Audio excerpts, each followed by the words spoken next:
Hello and welcome to this week's plan review. We're going to be reviewing the Procter & Gamble savings plan. So this was a suggestion from a member of the Facebook group. So we appreciate the suggestions coming in there. So if anybody else in the Facebook group would like to have their plan reviewed, just send me some documents. I can get into some more specifics later. For this plan, since it is such a large plan, we're mainly relying on the public information that's out there that goes into the IRS 5500 filing, which is out there with the auditor's report. So as we've talked about in some other videos, basically once you're over 100 employees, the plan has to be audited every year as long as it's a single employer plan. So between those two documents, we can pull a lot of information from that. Before we get into too much more depth, let's go through our disclosures.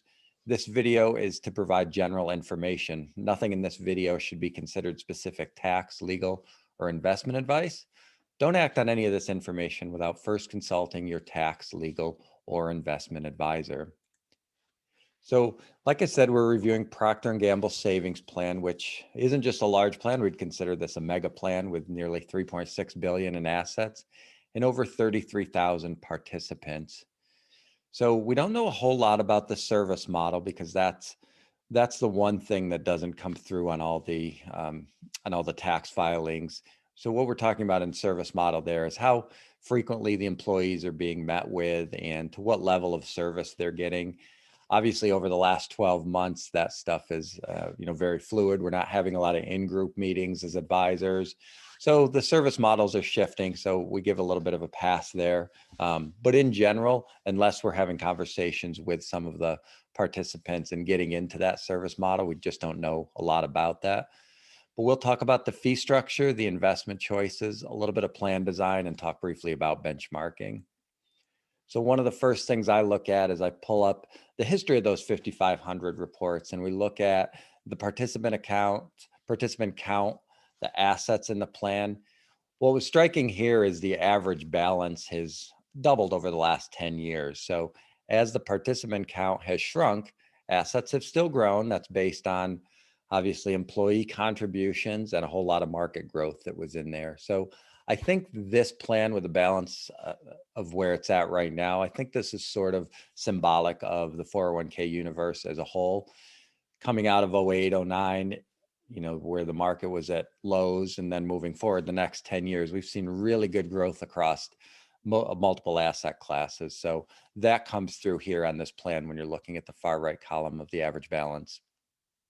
When you look at the investment component of this, that sort of ties into fee structure quite a bit. So about a third of the balance is in Procter & Gamble common stock. So that's probably a little bit high. So for employees that are in that, you might want to diversify away from that a little bit.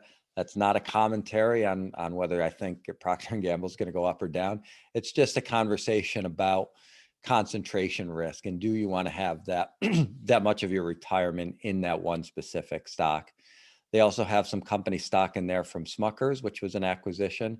So, but that's not a big portion of the overall portfolio. So the way this ties into fee structure is when you're invested in the common stock, it's not really a fund that's being managed by anybody. So typically the fees there are either non-existent or very low compared to the other funds.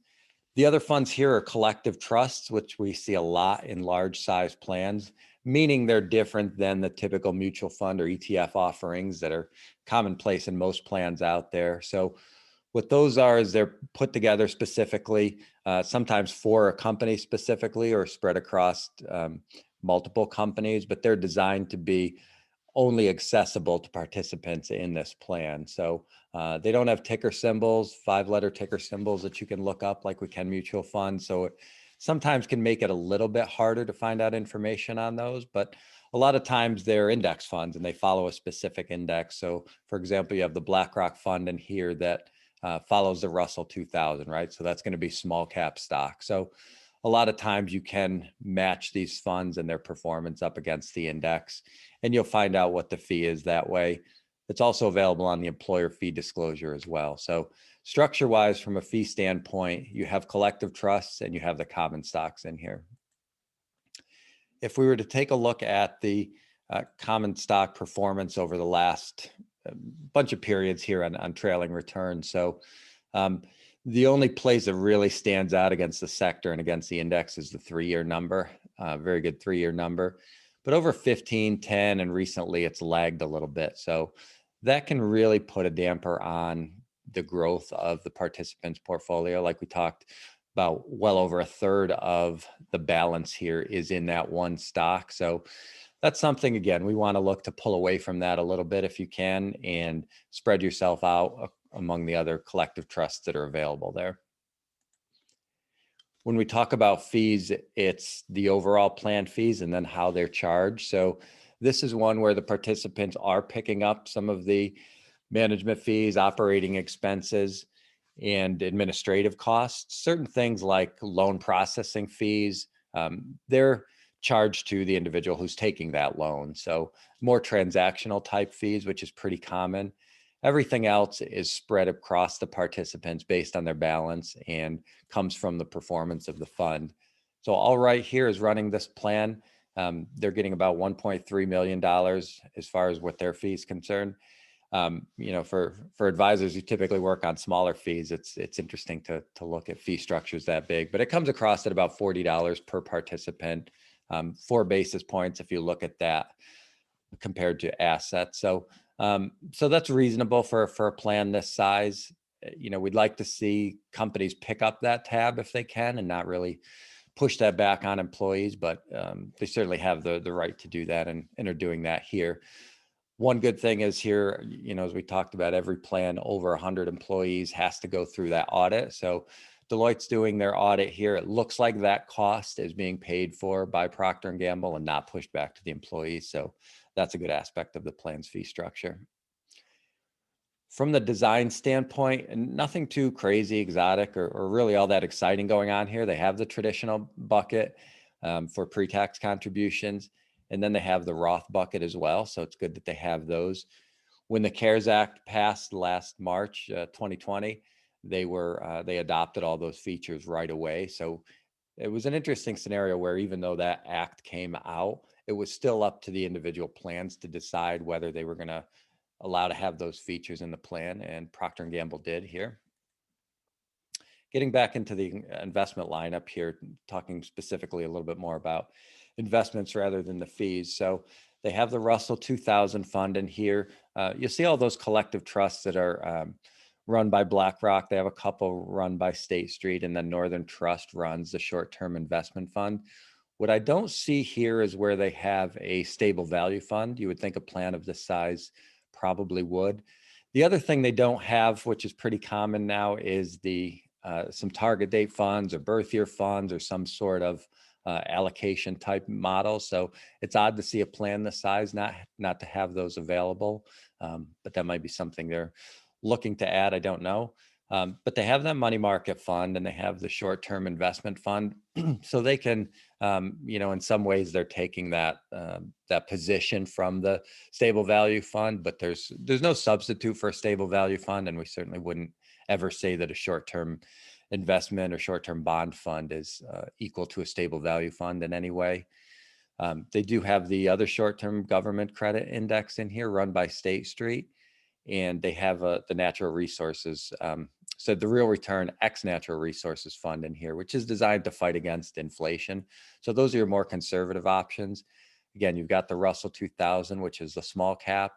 You've got Global Equity Fund, and then they've got some Acqui X US, which is going to be an international fund, which can have all the companies outside of the US in that fund. So very efficient, very low cost investment option lineup here. Nothing too crazy, no sector funds, but the two big standouts for me was a lack of stable value and the not having any sort of target date funds in here. When we talk about benchmarking, we can use some outside tools. So sometimes when I'm benchmarking a plan, I'll obviously have my own opinion, but you want to bring in some other resources as well. So one of those resources is Brightscope. They're looking mostly at just the numerical data, the data that's in those 5500s. They don't get in too much into the service model. So they're just focusing on those fees rather than the services provided for those fees. So Brightscope is rating this plan a 77. out of 100, which is a pretty good score when you figure in that the highest in the group are 88, and there's some that are, in the 20s and 30s. So again, just giving another option there of different ways to benchmark this. And again, this is Brightscope. There's a few of those type of services out there. What we don't know, obviously, are the day-to-day service, who's sitting down with the participants, who's helping them enroll, who's helping them make that asset allocation. And that's a little bit more important in this plan because they don't have those target date funds, which are commonly a default here. So it looks like employees are really, they're responsible for putting together their own allocation here. And we don't know, as far as administrative and fiduciary outsourcing, we don't have a lot of details there. But we do know, what the fee structure is and whether it's appropriate or not. So I'm not going to comment too much on the service model.